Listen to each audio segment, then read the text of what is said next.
Craving po lechon kawali. Tara na mga friends. Anong masarap dito? Masarapan.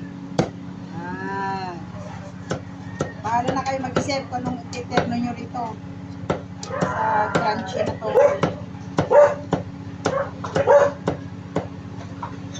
Yummy! Ay, vlog yan. Yung kawali sa bihing to eh. Tagaluto lang, hindi kinitikman.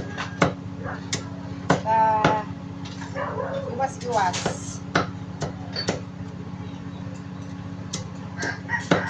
Order na po kayo. Malapit na undas. Masarap na pulutan. Sisig. Crunchy sisig. Oh, diba? Yan. Kung mga gustong mag-order po sa undas, pin lang po, mga friends. One day before, dapat mag-order na kayo. Oh, yan po yung aming fish. Lalagyan pa namin ng ingredients. Hindi matapos.